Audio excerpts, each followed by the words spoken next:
Hello, good morning.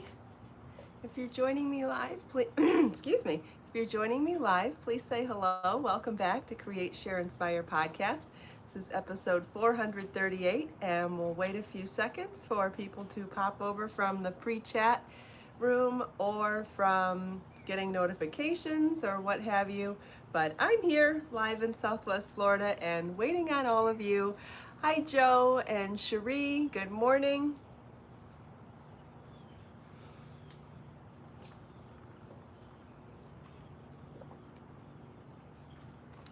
Hi, Lucy and Joe and Grace. Good morning. Hi, Lisa and Kranjit and Christine.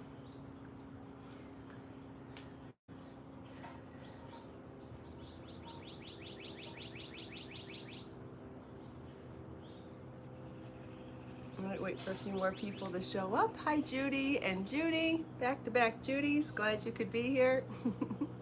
Hi, Vera and Gail and Carol. Thanks for joining live, everybody. Hi, Deborah. Oh, thanks, Kranjit. This is another dress from my Amazon shop. I've had this one for quite a while. It's a little below knee length and has quite a full skirt. Has a seamed waistband. It does have a side zip here too, and it has that faux wrap in the front here, which I think on curvy girls is such a flattering look when you see that wrap, whether it's faux or real. It has the zipper on the side, but it's all stretchy material, so I don't really use the zipper. What I love about it is the print. There's lots of beautiful colors in there, and there's a three-dimensional quality to the flowers. Some of them are abstract, and some of them are more realistic. So I just think it has a lot of dimension. And the background is teal, super pretty. And you can find that in my Amazon shop. There's a link to it in the video description below. Hi, Annette and Marcel or Marcia, I couldn't read that quite away. And someone's stuck on foundation ovals. That's wonderful. I'm glad. There's lots to think about for sure. Hi, Jane, Nikki. Welcome back to Create, Share, Inspire podcast, everyone. This is episode 438, and we are live in Southwest Florida, my backyard to be specific, my beautiful tropical backyard.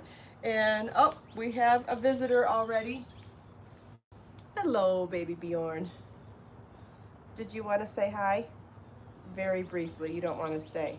Okay, well, you were rubbing my leg, so I thought maybe you wanted up. All right, go on. Anyway, let's see. Happy Monday. Hope everybody had a nice weekend. Last week, we did some really in-depth conversations about foundation ovals, and we're not done.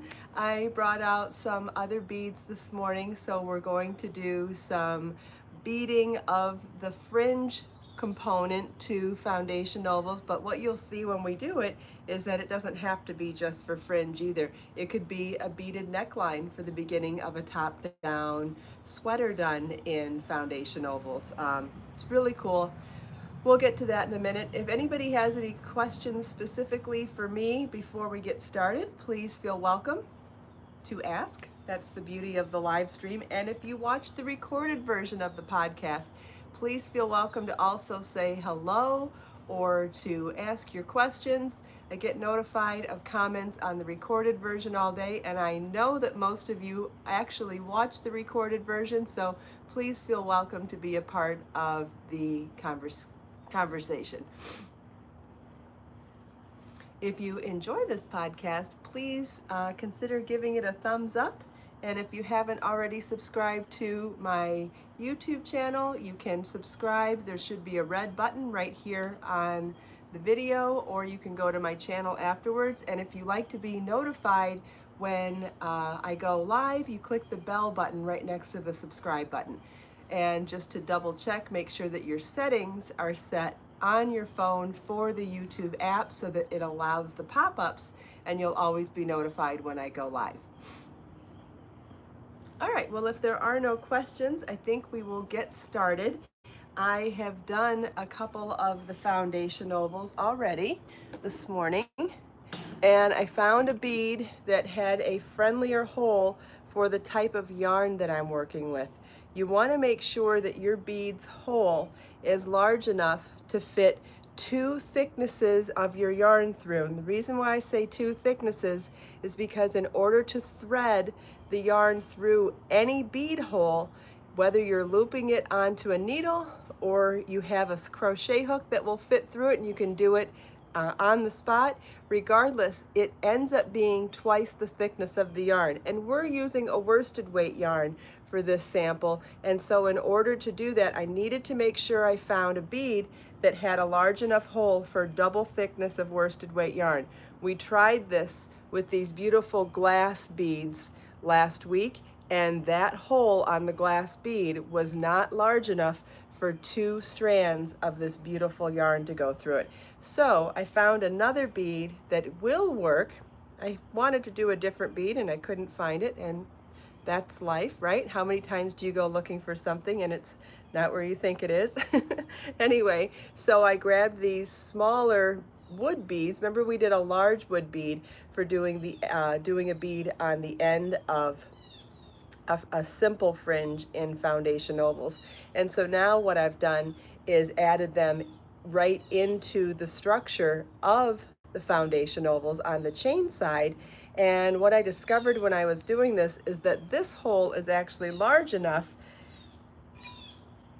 to actually not only fit double thickness of the yarn through the hole, but it will fit a smaller crochet hook through too. And the beauty of that, anytime you can find a bead with a hole large enough that will fit a skinny crochet hook through it, doesn't have to be the size of the crochet hook you're using for your project. It can be any crochet hook, any size. If it'll do this, you don't have to pre-string your beads onto your yarn before you begin, which is amazing because when you're doing a project, let's say you need 50 or 100 or even 1,000 beads for your project. Normally you would have to pre-string all of them onto your yarn and then slide them along as you need them. When you can find a bead that works with this, where you can add a skinny crochet hook into it and pull the yarn through, you can add your beads one at a time where you need them. And so that's what I'm going to show you how to do this morning, since we already kind of talked about threading the yarn through the beads last week. So you can get, although I only did one, you get the gist of it. You would just add however many you need and slide it along. This technique is a little bit different and super cool, and whenever it works for you, it's by far the easiest way to add beads to a project. The key is finding a bead that works for this technique. Not all beads have large holes. And I will talk about that. I have to order some more beads right now, but when I do, I will definitely talk about which beads work for this technique, because I think it's an important thing to know so that you can make your choices when you're deciding to bead a project. It ends up being part of your decision-making process of which beads go with which yarn, right?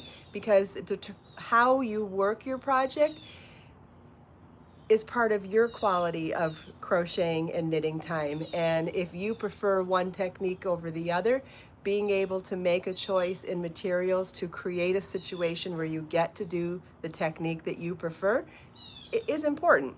Okay, so we're going to start with our regular size crochet hook, and right now we're doing that same foundation oval we did last week, which was a chain 4 and treble crochet into the 4th chain from your hook. So we're going to start with chain 2.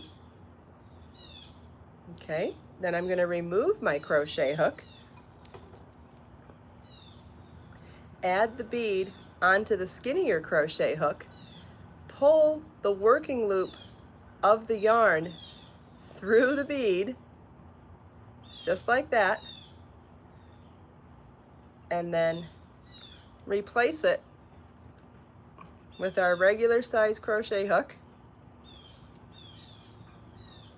in the other half of our chain 4, which is chain 2. We did chain 2, slip the bead on, then chain 2.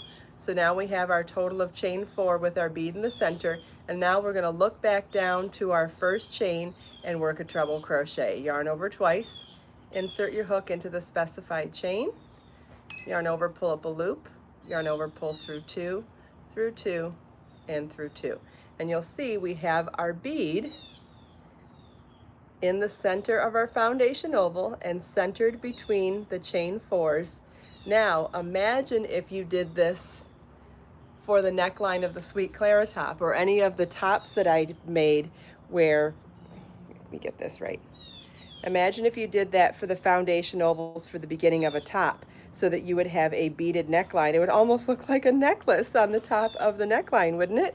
Or let's say you were doing anything. That could be the decorative edge to the beginning of a scarf. You could just do that and then work double crochets into the opposite end, and instead of fringe, you just have these bead scallops edging on one edge. It'd be perfect. But right now I'm going to show you how to keep doing this to make fringe, because won't that be amazing as fringe dangling down here too?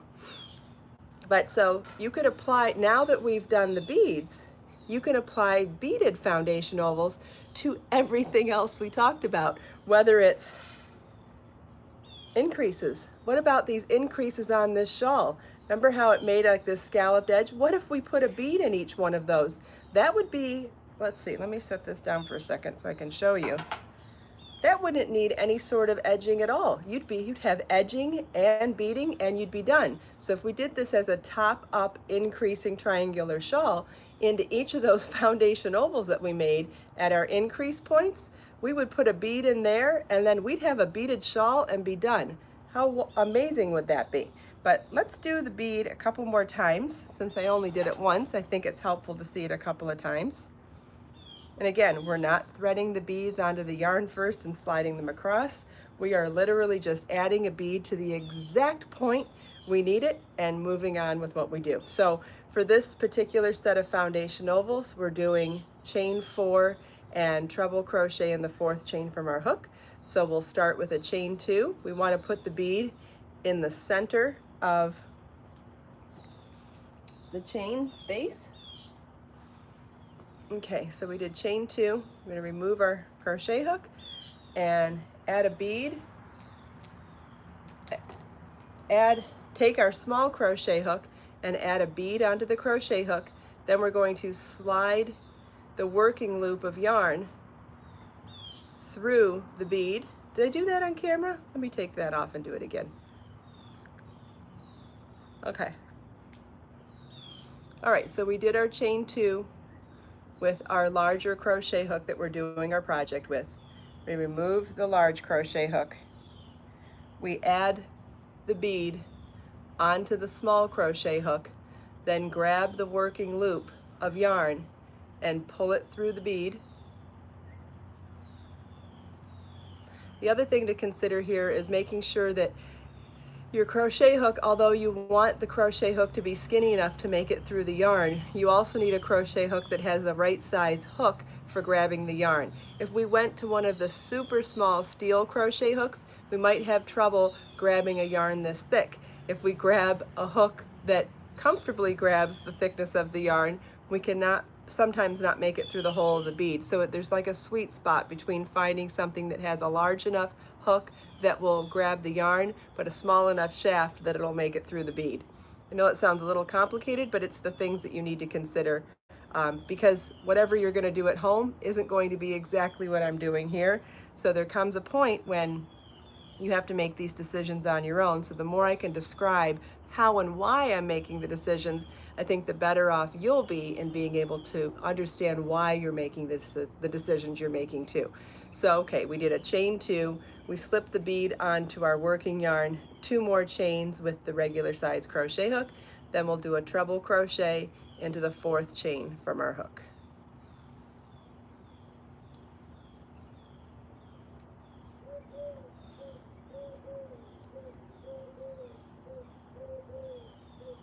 Here, and we'll do one more. Chain 2.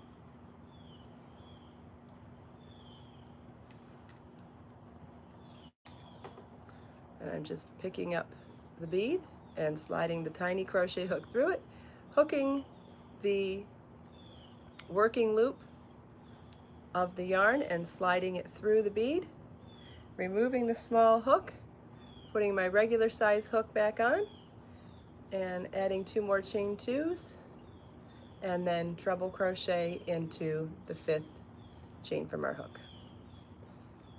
Yes, someone mentioned they understood what I was saying about the Sweet Clara top. Yeah, any top that you're going to add a foundation oval to the beginning of the top, this would be amazing for the neckline. Just amazing. I mean, it could be this bead, it could be any bead, it could be all sorts of beads. They just need to fit the parameters of what we've been talking about. Or if they have a skinny hole, thread them on first. So however many foundation ovals you're using for the beginning of a top-down sweater, you would want to add that many beads to your yarn, thread them all on one at a time, and then as you're working your foundation ovals, slide up that bead into the center of the chain side of the foundation oval. Okay, so we have all of these done now, so we could, yeah, anything that starts with a chain, Cherie. So a cluster stitch, like you're talking about on the Agnes, is really just a glorified foundation oval. It's just a foundation oval that has chain on one side and a cluster on the other, rather than just a singular stitch on the other side. So yes, a beginning cluster stitch is just a glorified foundation oval. So either way would work really great. All right, so now that we did this to show it as a beaded fringe, and how cool would that be, I'm actually going to turn it on its side now to show you what it would look like if we crocheted into the side of this and it ended up looking like a beaded edge. Okay, so we'll go through here and double crochet into the opposite side of the foundation ovals. And you can start to picture what this would look like either as a top-down construction top, or as the edge of a scarf, or a shawl, or a blanket. This would be pretty as a blanket too, depending on what beads and what yarn you use.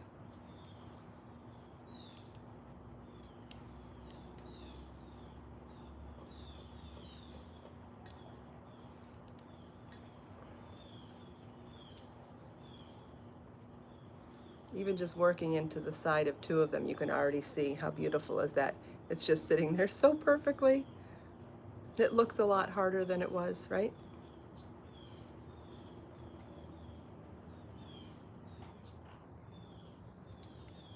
I also find that whenever you have the opportunity to add beads with the working loop of yarn and a crochet hook, they're actually more secure on the yarn than when you just thread the beads onto the yarn. I do find that they hold their shape and stay with the yarn a lot more securely that way. But again, it's something that you can only do with certain beads and certain yarn combinations, so can't always do it, but when you can, it ends up being a more secure connection.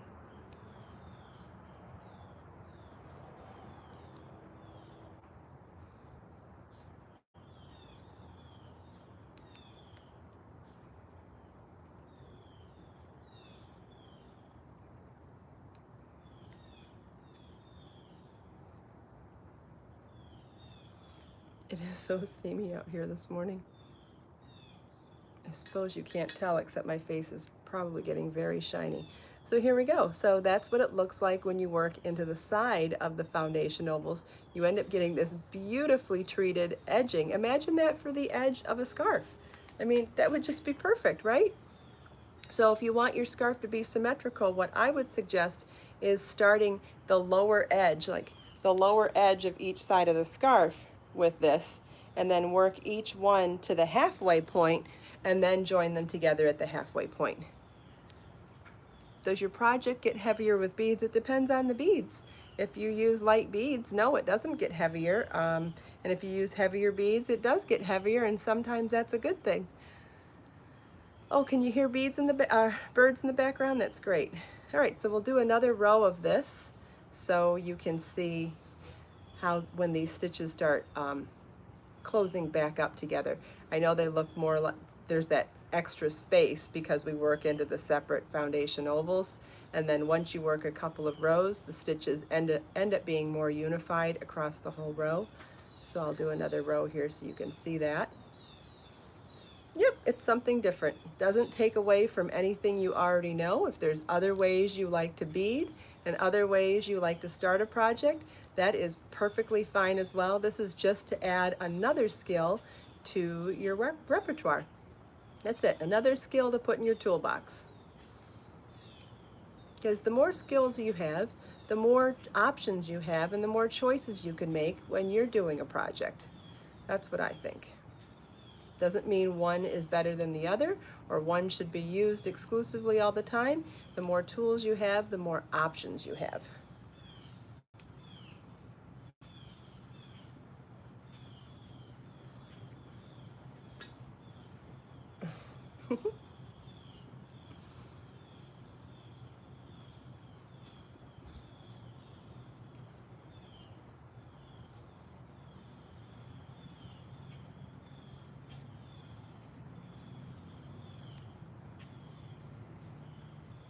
Okay, almost to the end here.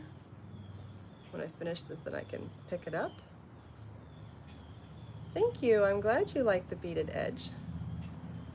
Beading is such a great option when you feel like adding beads to a project. Here we go, so there's a second row, and you can see how the stitches really smooth out and you see less of that gap between them. Isn't that beautiful? That would be a gorgeous end to a scarf. And what a simple scarf. It would be all double crochet. It would be so pretty. No, Jane, my cats do not go after my yarn. Can you believe it? In fact, I just had a ball of yarn fall to the floor over here, and they are both just zenned out, just sitting here watching me. And they saw the ball of yarn fall on the floor. Neither of them is going to go after it. They're not interested in yarn. So crazy, right? Does anybody have any questions about this? I love how simple this is. This ends up being such a super simple project, and it still looks expensive, it still looks beautiful, and it's easy to do. Be great for the edge of a shawl, it'd be great for the edge of a scarf, be really great for the edge of a top-down sweater. It'd look like a beaded necklace on the top of the sweater. Oh, Pamela's cats get into everything. No, my cats don't get into everything. They are very unusual, but sweethearts, and they never get in trouble. Yes, it'd be great as a valance. Absolutely, this would be great as a valance. That'd be adorable. Does anybody have any other questions about this?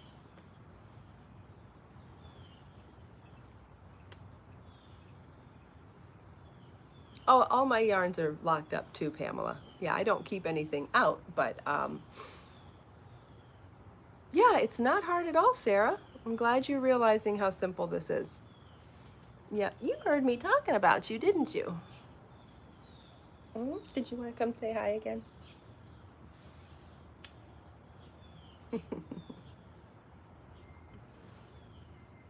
Wait and see if anyone has any other questions. Should we see if anyone has any questions? Yeah. Yeah, we should answer questions. Yeah.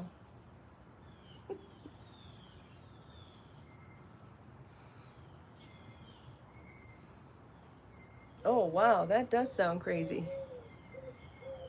Yes, Cherie. Yes, clusters are just glorified foundation ovals. If you think about it, anything that's a beginning cluster or a beginning stitch like that, even the Delta flower is the same way. Anything that has a chain on one side of it, adding the beads to the chain would be actually very, very simple. Oh, what I should show you though is how to add a bead to a regular stitch, so to the treble crochet one. So let's do another foundation oval. So we'll do a chain 4 for one side, and then as we're doing the treble crochet portion on the other side, we're going to yarn over twice, insert our crochet hook, yarn over, pull up a loop, yarn over, pull through 2. Now at this point, the yarn over, pull through 2 a second time before the third time is probably where I would want to add my bead. So I've got these 3 loops. This would be easier to do with double crochet, by the way.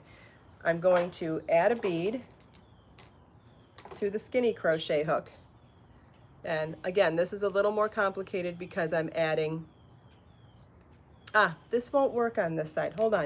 We'll need to do this on a double crochet or a single crochet in order for this to work. It won't work really well like that because we'd have to pull all 3 of those loops through, and one of them was a yarn over, so that won't work. So let me show you how to do this in a stitch though. So we're we'll just start a new row. Chain 3, we're going to double crochet in the next stitch. So we finished our double crochet. Now we could take that loop, add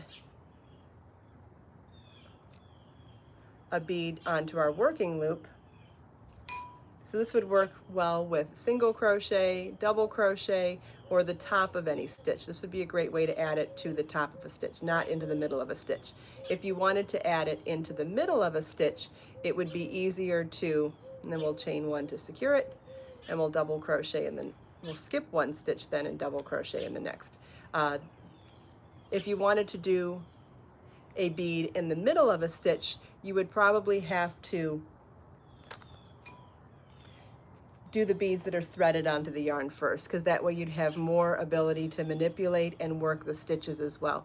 So for doing the beads this way, it's better to do it where you only have 1 working loop at a time. See, it's so important to do this stuff on the fly, because then other stuff comes up. Okay, so we've added that, and then we'll chain 1 to secure it, skip the next stitch, and double crochet the next. So this row ends up being a double crochet, chain 1, skip 1, and double crochet. And you can see how pretty that looks too. So you could even do that at the opposite end of this if you were doing it as a scarf. Someone mentioned a necklace too. Absolutely, these would be beautiful necklaces. So that's how you would do it at the top of the work if you wanted to do it in one piece. But like I said, if you want it to be super identical, I would do this on both ends of 2 halves of the scarf and then join them together in the center. And that way you would have it perfectly symmetrical. But you could do this to make it similar on both ends as well. You would just need to pay attention to how many beads you're putting on. This one takes up 4 stitches, and this one is taking up 2 stitches. So you would want to think about that to make sure you're getting the right number of beads. Again, those are design things. That's something to think about if you're wanting to totally match them on both sides. You'd want to make sure that you have the same number of beads and spaced out the same way on both sides. If anybody has any other questions about beading foundation ovals, please feel welcome to leave them in the comments of the recorded version of the podcast, because I will have the opportunity to read those throughout the day and answer your questions if I can. And I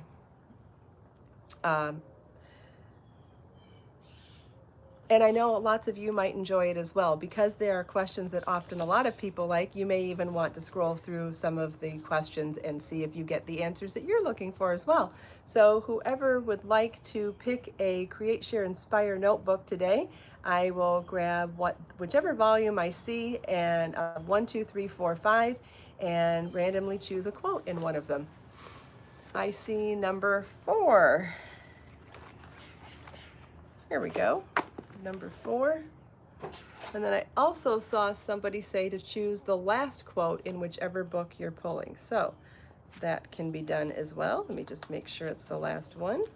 I think that's the first time we've had that request. Okay, this is the last quote in book number 4. This is from Buddha. Do not dwell in the past. Do not dream of the future. Concentrate the mind on the present moment. This is such a good exercise. It's hard for all of us to do. We are trained to worry about the past and worry about the future and overthink about both. And it is such a lovely reminder to remember to think about the present. The more we can, the more relaxed we are, and the more we actually focus on the things that we can control and the things that we can do to either let go of the past or prepare for the future. It always ends up being about how we treat the present, right? So I definitely love this one. And because it's always a work in progress, it's always a wonderful reminder to hear. I know I need to hear it often, and I'm sure you like to hear it often too. So here's our Monday morning reminder to focus on the present. So thanks to Buddha, do not dwell in the past, do not dream of the future, concentrate the mind on the present moment. So beautiful. So helpful and always a great gentle reminder. Thank you all so much for taking time out of your busy morning to spend a few minutes here with me. I hope you enjoyed the sunrise, the birds, the kitties, chatting with me and everyone else here. I hope you enjoyed the demo on beaded foundation ovals. If you enjoyed this podcast, please give it a thumbs up. I'd really appreciate it. And if you have questions, by all means, feel welcome to leave them for me in the comments. Let us make time to create, share, and inspire today and every day. I'll see you all tomorrow. Bye.